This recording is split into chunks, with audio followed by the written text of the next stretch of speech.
જય શ્રી કૃષ્ણ મિત્રો, સ્વાગત છે તમારું મારી યુટ્યુબ ચેનલ શ્રી હરિદર્શનમાં.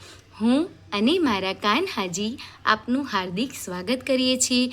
મિત્રો, આજે પુરુષોત્તમ માસનો 22મો દિવસ અને તેની કથાનું નામ છે સ્નાનનું ફળ.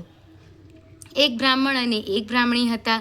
પુરુષોત્તમ માસ આવ્યો એટલે બ્રાહ્મણે દીકરાને કહ્યું, ભાઈ જા તું તારી વહુને તેડી આવ, અમારે પુરુષોત્તમ માસ કરવો છે. બ્રાહ્મણનો છોકરો તો સાસરે જઈ ઉપડ્યો. ગામને પાદરે પહોંચ્યો. ત્યાં તેને યજમાનનું ખેતર હતું. તે એક ગાય ખેતરમાં છીડું પાડ્યું અને ચરવા બેઠી. છોકરાને થયું કે યજમાનનું ખેતર આમ ભેળાઈ જશે તો અમને દાણા ક્યાંથી મળશે? એટલે તેણે બૂમ પાડી ખેડૂતને બોલાવ્યા. બપોરનો સમય અને ખેડૂત અકળાયેલો. તેણે જોરથી 5-7 ડાંગો ગાયને ઝીંકી દીધી. ગાય તો તરફડીને ભોંય પડી. મરતા મરતા તેને બ્રાહ્મણના દીકરાને શ્રાપ આપ્યો કે મારો કંઈ વાંક નથી, છતાં વિના વાંકે તે મને મારી નાખાવી. જા, થોડા વખતમાં તું ગધેડો બની જઈશ.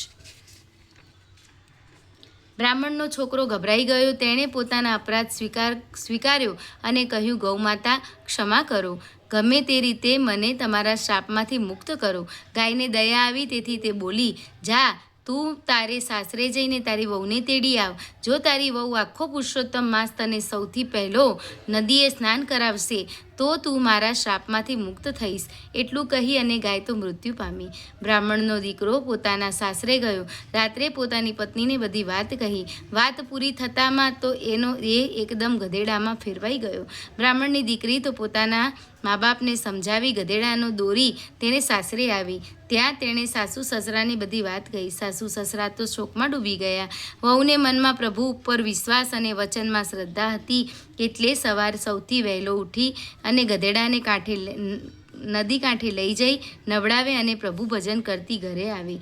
અહીંના રાજાની રાણીઓ અને પણ પુરુષોત્તમ માસનું વ્રત કરે. સવારે વહેલી નદી કાંઠે નાહવા આવે, પણ જ્યારે જુએ ત્યારે નદીમાં કોઈ દિવસ ચોખ્ખું પાણી હોતું જ નથી. રાજાએ રાત્રે ચોકિયાત મૂક્યા. ચોકિયાતોએ જોયું તો વહેલે પરોઢિયે એક બ્રાહ્મણી આવી અને ગધેડાને નવડાવે છે. ચોકિયાતને રાજાને વાત કરી.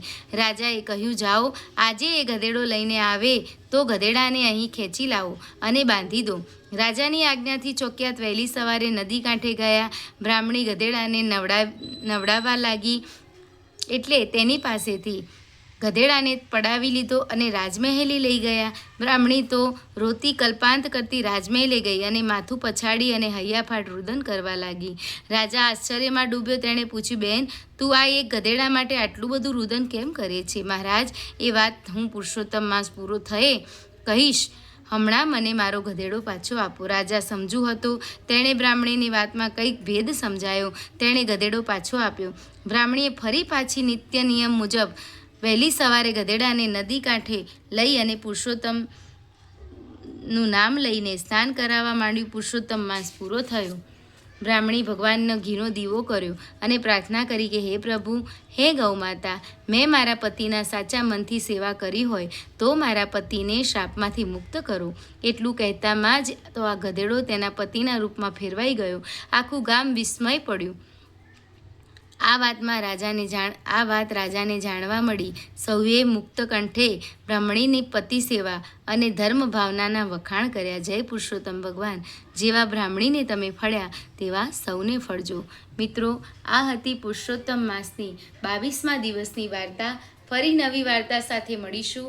ત્યાં સુધી મને રજા આપશો. જય શ્રી કૃષ્ણ.